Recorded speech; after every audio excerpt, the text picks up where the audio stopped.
Hi guys, what's up? This is Manish Solanki and I am the founder of Abu Baba Organic. So today we are gonna talk about organic. That it's organic food is the healthiest option available in the market. That organic food is the best. So इसके ऊपर आज हम लोग बात करेंगे. So let's dig into it.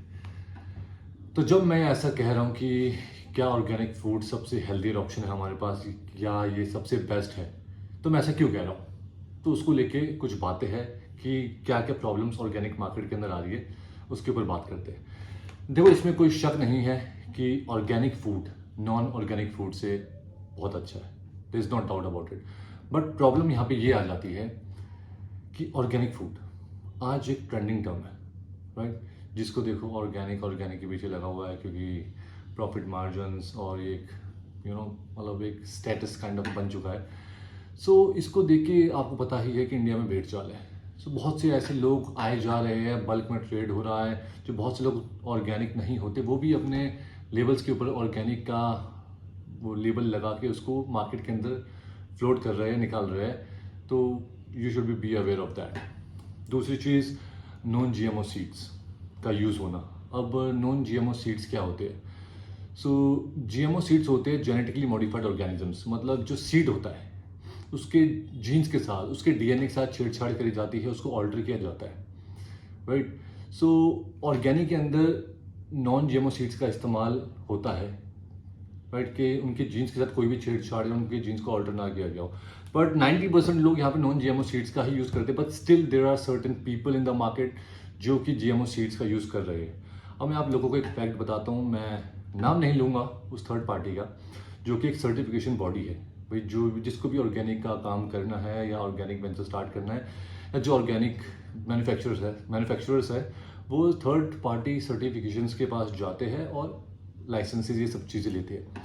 अब जब मैं ऑर्गेनिक जो सर्टिफिकेशन बॉडी है उनके पास में गया तो मैंने उनसे पूछा कि ये जो नॉन जीएमओ सीड्स है क्या श्योरिटी है कि वो लोग यूज़ नहीं करते या क्या श्योरिटी है. तो उन्होंने मुझे बोला कि देखो मनीष, ये जो चीज़ें होती है या जो भी ये लोग हैं ये 70 to 80% ऑर्गेनिक ही होता है, क्लेम किया जाता है 70 to 80%.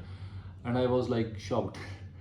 70 to 80% ऑर्गेनिक है तो बाकी 30% क्या है, राइट? अगर मैं कुछ लेने जा रहा हूँ, भैया ऑर्गेनिक दे दो, सो मेरे मन में ये विश्वास है कि ये ऑर्गेनिक है, ये 100% ऑर्गेनिक होगा, इसमें कोई दिक्कत नहीं है. बट आप लोग मुझे कह रहे हो कि इसके अंदर 70 to 80% ऑर्गेनिक है, मतलब मैं इसको क्या मानूं कि ऑर्गेनिक है या नहीं है? तो यहाँ पे भी एक थोड़ा ट्रस्ट का इशू आ जाता है जो कि मार्केट में हो रहा है. तीसरी हम लोग बात करते हैं लो क्वालिटी इंग्रेडिएंट्स की.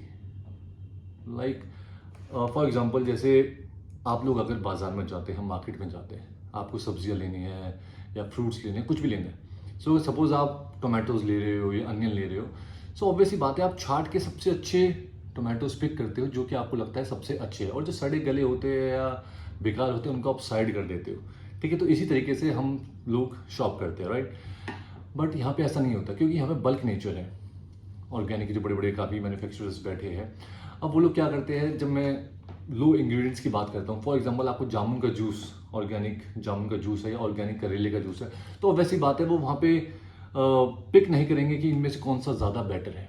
वो सबसे पहले उठाते ही जो सबसे बेकार होते हैं कि जो भी सड़े गले हैं, बेकार है, उनको उठाओ, मशीन में डालो, उनको क्रश करो, उनका जूस निकालो, राइट? बट यूजुअली हम लोग ऐसा नहीं करते. और जब हम लोग वो जूस पीते हैं तो ना ही हमारे दिमाग में ऐसा आता कि ये जो करेले का जूस है या ये जो जामुन का जूस है ये कितने ही कि मतलब घटिया या फिर सड़े गले करेले या जामुन से वो जूस निकला होगा, राइट? तो ये एक बहुत बड़ी प्रॉब्लम है, ठीक है. और ये लोग इसलिए करते हैं ताकि उनका प्रोडक्ट ज़्यादा सस्ता हो सके, ज़्यादा से ज़्यादा बल्क में वो उसे बना सके और मार्केट के अंदर फ्लोट कर सके. दूसरी चीज़ की हम लोग बात करते हैं यहाँ पे रिवैम्पिंग. अब what does it mean by revamping? अब रिवैम्पिंग का मतलब मैं आपको बताता हूँ. जैसे मैं ऑर्गेनिक में डील करता हूँ, राइट? अब हुआ क्या, हमने एक पार्टी से सामान लिया, कुछ ऑर्गेनिक प्रोडक्ट्स लिए. स्टार्टिंग की बात मैं आपको बता रहा हूँ. तो यूजुअली क्या होता है कि जैसे एक प्रोडक्ट के ऊपर एक्सपायरी डेट होती है कि ये जो प्रोडक्ट है ये इस डेट से लेके इस डेट तक वैलिड है, उसके बाद वो एक्सपायर हो जाएगा. इट मीन्स आप मार्केट में नहीं उसको सेल कर सकते. अब बहुत से ऐसे मैन्युफैक्चरर्स हैं, काफ़ी सारे हैं, ठीक है. जो कि एक्सपायर होने के बाद उन प्रोडक्ट्स को वापस ले लेते हैं, राइट। या फिर जो प्रोडक्ट्स नहीं बिकते या एक्सपायर हो जाते हैं उन प्रोडक्ट्स को दोबारा मशीन में डालते हैं, दोबारा उनको मशीन के अंदर चर्न करते हैं, घुमाते हैं, कुछ केमिकल्स या फिर नेचुरल ही आप लगा लो, कुछ ऐसी चीज़ें होती है, कुछ एक दो केमिकल होते हैं जो वो डालते हैं, राइट, जो कि वो मतलब डिस्क्लोज भी नहीं करते, राइट। वो उसको ऑर्गेनिक ही रखते हैं बट वो डिस्क्लोज नहीं करते, वो डालते हैं केमिकल्स और वो प्रोडक्ट जो है दोबारा घूम के मार्केट में निकाल देते हैं। सो ये एक बहुत बड़ी प्रॉब्लम है रिवैम्पिंग की, कि कैसे ट्रस्ट करें, राइट। अब बड़े बड़े लोग ऐसा काम कर रहे हैं। उसके बाद चौथी चीज़ आती है हमारी, हाँ, मिक्सिंग। अब जब मैं मिक्सिंग की बात करता हूँ, चलो मिक्सिंग से पहले मैं आपको बताता हूँ machines, excess use of machines.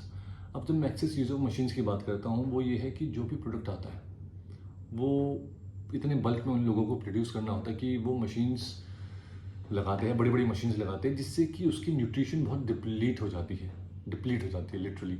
अब ओवर यूज़ ऑफ मशीन से क्या होता है, उसकी जो अंदर के न्यूट्रिशन है, वो जो कोई भी प्रोडक्ट है उसके माइक्रो ऑर्गेनिज्म है या न्यूट्रिएंट्स है, वो डिप्लीट हो जाते हैं, क्योंकि मशीन्स जो है वो एक स्पीड पे चलती है, जिससे एक फ्रिक्शन जनरेट होती है, उससे एक हीट की वजह से जो अंदर है न्यूट्रिएंट्स निकल जाते हैं काफ़ी हद तक। तो अगर आप ऑर्गेनिक भी खा रहे हैं तो डजंट मीन कि आपको उसके 100% बेनिफिट्स मिल रहे हैं। सो एक तो ये बहुत इशू है, राइट। सो अगली चीज़ आती है मिक्सिंग। अब जब मैं मिक्सिंग की बात कर रहा हूँ, ऑर्गेनिक घी आप लेने गए, फॉर एग्जांपल आपने कहा भैया मुझे तो ऑर्गेनिक घी चाहिए, ऑर्गेनिक घी आप लेने गए। अब वो जो ऑर्गेनिक घी है, ऑर्गेनिक तो है, अब वो घी किसका है, काऊ का है, बफेलो का है, किसका है। आप लेने गए काऊ का घी, भाई मुझे ऑर्गेनिक काऊ घी चाहिए। अब उसके अंदर वो लोग क्या करेंगे, बफेलो का घी मिक्स कर देंगे, गाय का और भैंस का घी मिक्स कर दिया। आप लोग कैसे पता लगाओगे? नहीं लगा सकते। आप ज़्यादा से ज़्यादा उसको लेबोरेटरी में भी लेके जाओगे तो उसकी न्यूट्रिशन वैल्यू निकल सकती है कि भाई कितनी न्यूट्रिशन वैल्यू है या इसके अंदर कोई केमिकल तो नहीं है, बट आप ये पता नहीं लगा सकते कि इसके अंदर भैंस का घी मिक्स है, राइट। वो मिक्स होगा तो क्या होगा, भैंस का घी थोड़ी फैट परसेंटेज बढ़ जाएगी, something like that, right. But ये आप पता नहीं लगा सकते।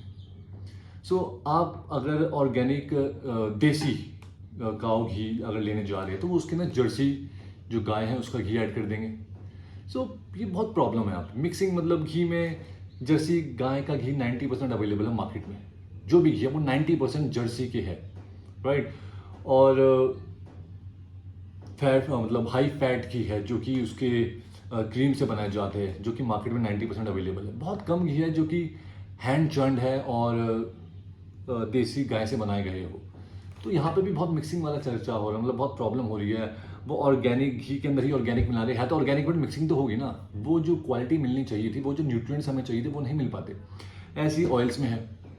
अब सपोज वो कह रहे हैं कि ये तो कच्ची घानी ऑयल है। अब कच्ची घानी ऑयल के अंदर वो लोग नॉर्मल जो होता है ऑयल, ऑर्गेनिक ऑयल मिक्स कर देंगे, तो कैसे पता चलेगा? आप लोग नहीं पता लगा सकते।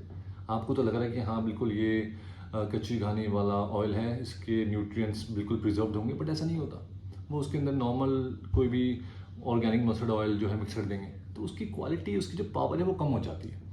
अब लैक्टोडर्म हल्दी सबसे अच्छी होती है, राइट। अब लैक्टोडर्म हल्दी के अंदर वो नॉर्मल हल्दी मिला लेंगे तो उसकी जो पावर है वो ख़त्म हो गई, राइट। सो ये भी एक बहुत प्रॉब्लम है मार्केट के अंदर, स्पेशली ऑर्गेनिक में। मिक्सिंग यहाँ पे भी बहुत होती है। उसके बाद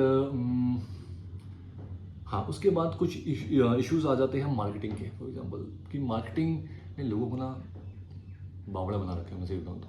बट इसके ऊपर चलो नेक्स्ट वीडियो में बात करेंगे। सो मेन यहाँ पे कहने का मेरा मतलब या तात्पर्य ये है कि एंड टू एंड प्रोसेस होना चाहिए, end to end, right. Organic सिर्फ एक स्टेप है कि भाई जो भी हम बना रहे हैं वो ऑर्गेनिक होना चाहिए, उसमें कोई शक की बात नहीं, उसमें कोई डाउट नहीं है, वो ऑर्गेनिक ही होना चाहिए, but end to end process होना चाहिए। अगर आप फॉर एग्जांपल कोई जूस बना रहे हो तो ऑब्वियस ही बात है आप उसको ऑर्गेनिक तरीके से बनाओ, राइट। उसका जो सीड है वो नॉन जीएमओ होना चाहिए, ऑर्गेनिक तरीके से आप उसको कल्टीवेट करो, फार्म करो, और उसके बाद उसको कोल्ड प्रेस मशीन्स में आप रखो, राइट। अगर आप ऑयल बना रहे हो या घी बना रहे हो तो मेक श्योर करो कि वो देसी गाय का घी हो, और देसी गाय के घी को अच्छा पाउडर दिया गया हो। अच्छे पाउडर के बाद दूध से दही जमा कर उस घी को निकाला गया हो, वो भी हैंड चर्न करके, ना ही कि मशीन से। तो पूरे प्रोसेस की बात है। ऑर्गेनिक सिर्फ एक स्टेप है, main thing is end to end process, right, जिसके बारे में मैं नेक्स्ट वीडियो में बात करूँगा। सो यस, फिलहाल के लिए इतना ही। ये समझ लीजिए कि ऑर्गेनिक है, ठीक है, but it doesn't mean that it is the healthiest option available in the market और इट इज़ द बेस्ट। उसका प्रोसेस होता है जो उसको बेस्ट बनाता है, दिमाग में बिठा लो। और लोग जो मार्केटिंग कर रहे हैं, उन मार्केटिंग को देख के या उनसे इन्फ्लुएंस होके बावले मत बनो। I hope you are getting my point. So okay guys, see you in the next video.